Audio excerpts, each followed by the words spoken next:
আশা করি আপনারা সকলে ভালো আছেন আর ভালো থাকবেন, সুস্থ থাকবেন, এটাই কামনা করি। অনেকদিন পরে আপনাদের সাথে কথা হচ্ছে। যাই হোক, মূল আলোচনায় চলে আসি। আপনারা ইতিমধ্যে বিভিন্ন সোশ্যাল মিডিয়াতে জানতে পারছেন বা দেখতে পারতেছেন কলিং এর কিছু নড়াচড়া হচ্ছে। তবে কলিং কবে খুলবে এটা এখনো সঠিক বলা যাচ্ছে না। খুলতে পারে, খোলার সম্ভাবনা আছে, কিন্তু কবে খুলবে তা ঠিক নাই। ফেসবুক, ইনস্টাগ্রাম, ইউটিউব, টিকটকে আপনারা মানে অনেকে বিশ্বাসই করে নিচ্ছেন যে কলিং খুলেই গেছে। আর যদি খুলে না যায় এই সপ্তাহে খুলে যাবে, সামনের সপ্তাহে খুলে যাবে, 5 তারিখ 7 তারিখে খুলে যাবে। যাই হোক, এগুলা প্রত্যেকটা বিষয় কিন্তু আপনাদের ব্যক্তিগত ব্যাপার, কোনটা বিশ্বাস করবেন কোনটা করবেন না। আমি যেহেতু কলিং এর একটু নড়াচড়া বোঝা যাচ্ছে, তো কলিং এর আপনি কলিং বিষয়ে মালয়েশিয়ায় আসবেন এই হিসাবে যে প্রস্তুতিটা নিবেন, সেই প্রস্তুতিটা নেওয়ার জন্য আমি কিছু বিষয় আপনাদের কাছে শেয়ার করব। যদি এগুলো আপনারা উপলব্ধি করেন বা এই বিষয়গুলো যদি আপনারা একটু ঘাটাঘাটি করেন, তো আপনার কলিং এর বিষয়টা কিন্তু মানে 50% আপনার জন্য সহজ হয়ে যাবে। যাই হোক, কলিং এ আপনি মালয়েশিয়ায় আসার জন্য আপনার প্রথমে প্রয়োজন একটা পাসপোর্ট। প্রথম যে বিষয়টা, একটা পাসপোর্টের প্রয়োজন। এমনকি সেই পাসপোর্টটা আপনি যেদিন মেডিকেল করবেন এই দিন থেকে আপনার পাসপোর্টের মেয়াদ থাকতে হবে মিনিমাম 2 বছর। ভিডিওটা একটু লম্বা হতে পারে, যদি আপনি ধৈর্য সহকারে শুনেন তাহলে আমার মনে হয় না কলিং এর প্রস্তুতি হিসাবে আপনি কারো কাছে কোনো কিছু জিজ্ঞাসা করতে হবে। তো চেষ্টা করবেন ধৈর্য সহকারে ফার্স্ট টু লাস্ট ভিডিওটা শোনার জন্য, এবং চেষ্টা করবেন একটা শেয়ার করার জন্য। আপনার যদি কোনো মতামত থাকে অবশ্যই কমেন্ট করতে ভুলবেন না। যাই হোক, আপনি যেদিন মেডিকেল করবেন মেডিকেল থেকে পরবর্তী যাতে মিনিমাম 2 বছর আপনার পাসপোর্টের মেয়াদ থাকে, এই জিনিসটা আপনি প্রথমে খেয়াল রাখবেন। দ্বিতীয়ত, বিএমইটির যে কার্ডটা, আপনাকে অবশ্যই বিএমইটি রেজিস্ট্রেশন করতে হবে। এই যে স্ক্রিনে যে বিএমইটির কার্ডটা দেখতেছেন, আপনি বিএমইটি অবশ্যই রেজিস্ট্রেশন করতে হবে। যে কোনো একটা কম্পিউটার দোকানে গিয়ে, যে কম্পিউটার অনলাইনে কাজ করে, দোকানে গিয়েই বলবেন যে আমি বিএমইটি রেজিস্ট্রেশন করব। আপনার কাছ থেকে হয়তো 350 টাকার মতো রেজিস্ট্রেশন ফি নিবে, বিনিময়ে উনি আপনাকে রেজিস্ট্রেশন করে দিবে। এই গেলে দ্বিতীয় ধাপ। তৃতীয় ধাপটা হচ্ছে আপনি এজেন্সি বাছাই করবেন। দেখুন, বাংলাদেশে প্রায় 2600-র উপরে এজেন্সি আছে, ছোট বড় 2600-র উপরে এজেন্সি আছে। এই এজেন্সিগুলো থেকে কোন কোন এজেন্সি কলিং এর কাজ করতে পারবে সেই এজেন্সিগুলো আপনি বাছাই করে ভালো একটা এজেন্সি নির্ধারণ করবেন। আপনি যে এজেন্সি সঠিক কাজ করে এ ধরনের ভালো একটা এজেন্সি আপনাকে নির্ধারণ করতে হবে। এজেন্সি নির্ধারণ করার পরে আপনার যে কাজটা, আপনি এজেন্সির সাথে যোগাযোগ করবেন, যাবেন, কথাবার্তা বলবেন, সরাসরি জিজ্ঞাসা করবেন যে আপনার কাছে কোন কোন সেক্টরের বিষয় আছে, কোন কোম্পানির বিষয় আছে, কোন ফ্যাক্টরির বিষয় আছে।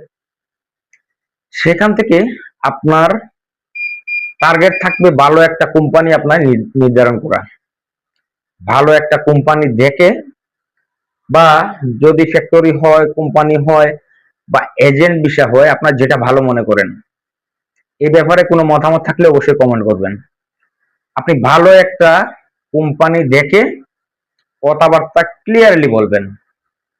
আপনি জানবেন ওনার কাছ থেকে এই কোম্পানিতে স্যালারি কত হবে, কত ঘন্টা ডিউটি হবে, ওভারটাইম আছে কিনা, থাকা খাওয়া আনুষঙ্গিক সব বিষয় এখানে আলাপ করবেন আপনি। এটা আলাপ করার অধিকার আপনার আছে। কথা হচ্ছে, একটা জিনিস এখানে আপনাদেরকে বলে রাখা ভালো যে মালয়েশিয়ার বেসিক বেতন কিন্তু 1700 রিঙ্গিত। আপনি 8 ঘন্টা বেসিকে 1700 রিঙ্গিত, 26 দিন কাজ করবেন, সপ্তাহে একদিন ছুটি থাকবে, আপনাকে বেতন দিবে 1700 রিঙ্গিত। যদি 8 ঘন্টার উপরে আপনি কাজ করেন, আপনার 1700 রিঙ্গিত বেতনে প্রতি ঘন্টায় যা হয় তার 1.5 গুণ অথবা 2 গুণ কোনো কোনো কোম্পানি দেয়। এই ওভারটাইম সহকারে হিসাব করে আপনার প্রতি মাসে যদি কোম্পানিতে ওভারটাইম হয়, সেক্ষেত্রে দেখা যায় 2200, 2300, 2400, 2500 টাকা পর্যন্ত স্যালারি আসে।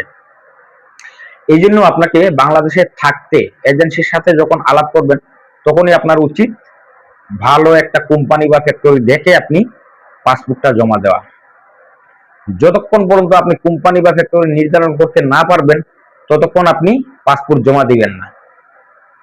যাই হোক, এরপরে মেডিকেলের যে বিষয়টা, যখন আপনি পাসপোর্ট জমা দিয়ে দিবেন, কোম্পানি আপনাকে, এজেন্সি আপনাকে যে কোনো সময় মেডিকেলের জন্য ডাকতে পারে।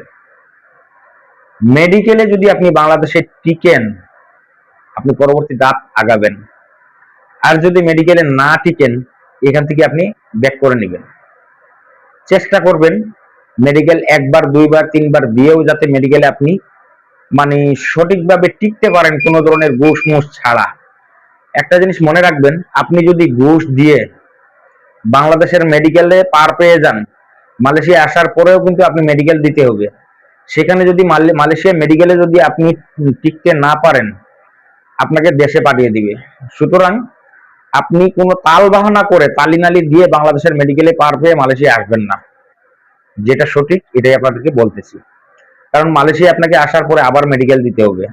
এখানে বাংলাদেশে টাকার বিনিময়ে আপনি মেডিকেল দিয়ে পার পেয়ে মালয়েশিয়া চলে আসছেন, কিন্তু এখানে আপনি টাকা খরচ করে মেডিকেলে কোনো কিছু করতে পারবেন না। সুতরাং আপনি এই চিন্তা করবেন না যে বাংলাদেশে আমি টাকা পয়সা দিয়ে মেডিকেল সেরে আসছি, মালয়েশিয়াতে একই অবস্থা হবে। না, মালয়েশিয়াতে আপনি এটা পারবেন না। মালয়েশিয়াতে যদি আপনি মেডিকেলে এলাও না হন, আপনাকে সরাসরি দেশে পাঠিয়ে দিবে। তো যাই হোক, এই বিষয়গুলোর ভিতরে যদি আপনাদের কারো কোনো প্রশ্ন থাকে, কোনো কিছু জানার থাকে, বোঝার থাকে, অবশ্যই কমেন্ট করবেন।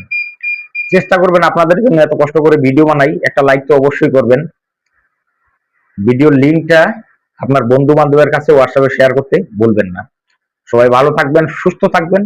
পরবর্তীতে আবারও নতুন কোনো ভিডিওতে আপনাদের সাথে কথা হবে, এই জন্য চ্যানেলটা সাবস্ক্রাইব করে রাখবেন। আল্লাহ হাফেজ, আসসালামু আলাইকুম।